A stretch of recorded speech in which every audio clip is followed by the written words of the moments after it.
नमस्कार। मैं वसंत रावल ज्योतिष विद्या ज्ञान चैनल के अंदर आज मैं आपको बताने आया हूं भावाद भावम नियम के तहत पांचवें भाव का फलादेश कैसे किया जाता है। सबसे पहले मैं आपको बताना चाहता हूं कि भावाद भावम ये नियम होता क्या है।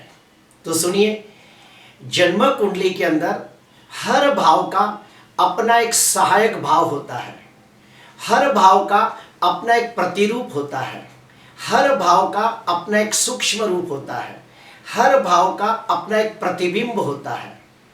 हम लोगों को जब किसी भाव के बारे में गहनता से अध्ययन करना होता है तो हम उस भाव के साथ साथ उसके सहायक भाव को भी देखते हैं, अर्थात मुख्य भाव और उसका सहायक भाव, ये दोनों भाव का अध्ययन करने के बाद हमें पता चलता है कि वो भाव कितना शुभ फल देगा या कितना अशुभ फल देगा।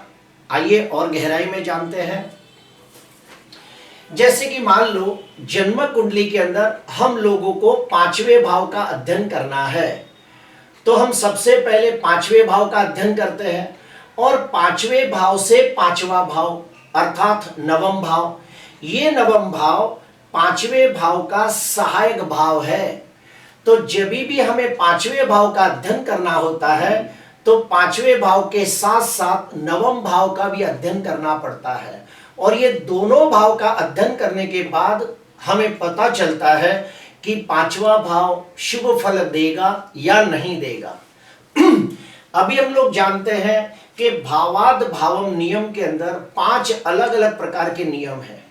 उसमें से पहला नियम मैं आपको बताने जा रहा हूं, ध्यान से सुनना।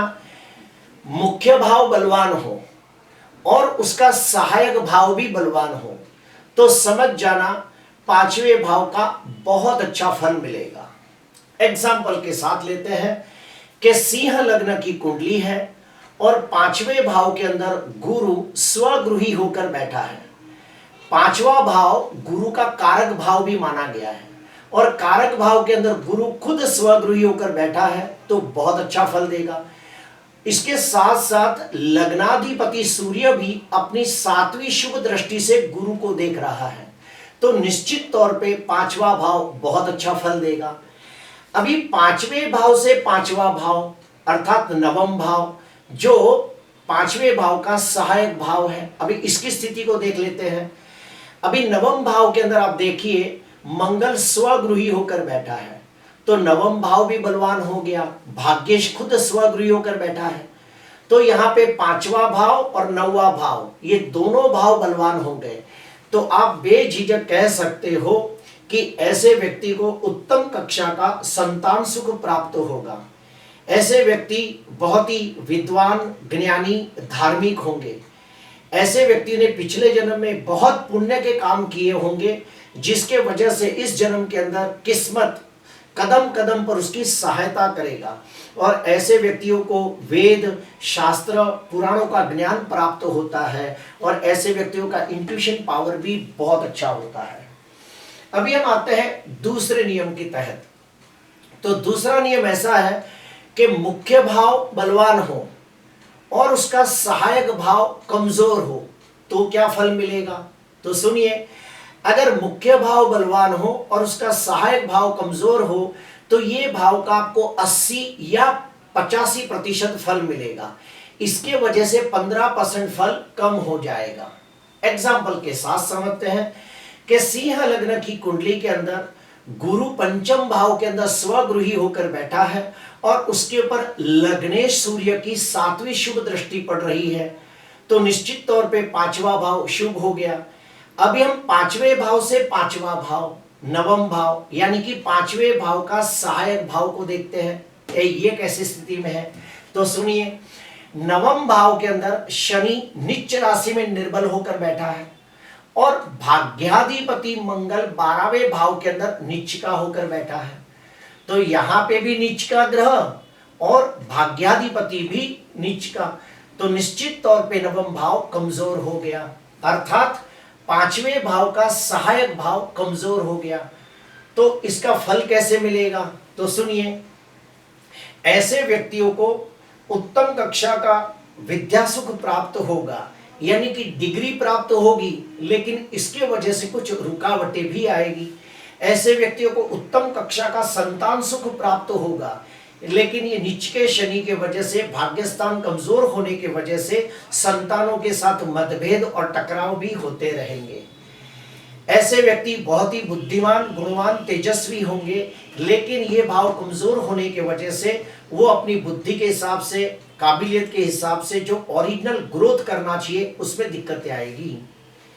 अभी हम तीसरे नियम के तहत आगे बढ़ रहे हैं।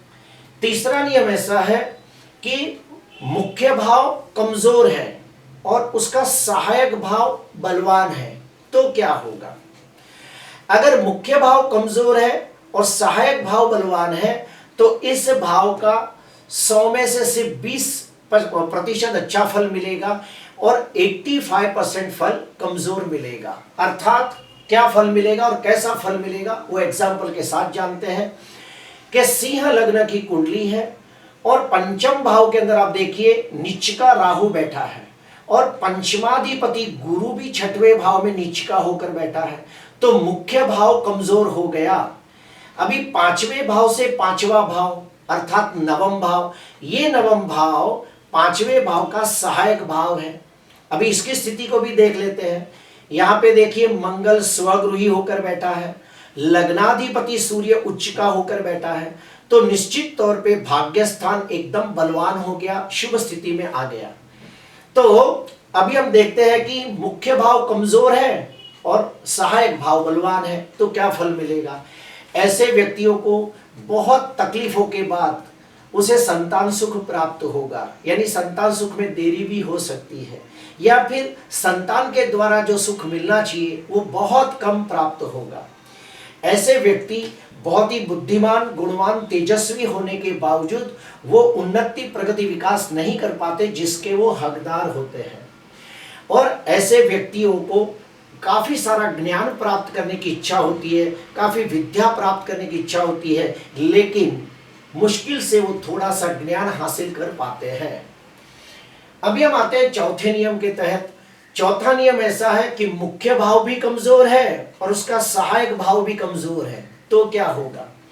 तो मुख्य भाव का फल नहीं के बराबर मिलेगा, बिल्कुल अच्छा फल नहीं मिलेगा। एग्जाम्पल के साथ समझते हैं कि सिंह लग्न की कुंडली है और आप देखिए कि पंचमाधिपति गुरु नीच का होकर बैठा है, तो निश्चित तौर पे पांचवा भाव कमजोर हो गया। और मान लो यहाँ पे राहु नीच का होकर बैठा है, तो ये भाव निश्चित तौर पे कमजोर हो गया। और पंचम भाव से पंचम भाव यानी कि नवम भाव, उसमें देखिए वहां पे शनि नीच का है और पंचमा भाग्याधिपति जो मंगल है वो भी नीच का है, तो यहाँ पांचवा भाव भी कमजोर हो गया, नवम भाव भी कमजोर हो गया। तो हम कह सकते हैं कि इस व्यक्ति को संतान सुख या तो मिलेगा ही नहीं, या तो जो संतान होगा वो बुढ़ापे में उसे बहुत तकलीफ देगा, उसकी सेवा नहीं कर पाएगा, तो ये हम कह सकते हैं। अभी हम आते हैं आखिरी नियम के तहत कि अगर मान लो मुख्य भाव का स्वामी नवम भाव में बैठा हो, यानी कि सहायक भाव में बैठा हो, और सहायक का जो स्वामी है वो मुख्य भाव में बैठा हो, अर्थात पांचवें और नौवें भाव के स्वामी आपस में एक दूसरे के घर में बैठकर परिवर्तन योग बनाते हो, तो निश्चित तौर पे बहुत अच्छा फल मिलता है। और भी एक नियम है कि पंचमाधिपति गुरु अगर नवम भाव में बैठा हो तो राजयोग जैसा फल देगा, और ऐसे व्यक्ति को उत्तम कक्षा का संतान सुख प्राप्त होगा, विद्या सुख प्राप्त होगा, पिछले जन्म का पुण्य बहुत काम आएगा और नसीब कदम कदम पर उसकी सहायता करेगा, और व्यक्ति बहुत ही विद्वान, ज्ञानी, धार्मिक होगा और समाज में मान, सम्मान, पद, प्रतिष्ठा की प्राप्ति करेगा। तो इस प्रकार से हमने देखा कि भावाद भावम नियम के अंदर कैसे नियम को अप्लाई किया जाता है। मुख्य भाव बलवान हो और उसका सहायक भाव भी बलवान हो तो बहुत अच्छा फल मिलेगा, और अगर मुख्य भाव भी कमजोर है और सहायक भाव भी कमजोर है तो बिल्कुल अच्छा फल नहीं मिलेगा। बस आज के लिए इतना ही। आपको अच्छा लगा तो जरूर लाइक करना, सब्सक्राइब करना। नमस्कार।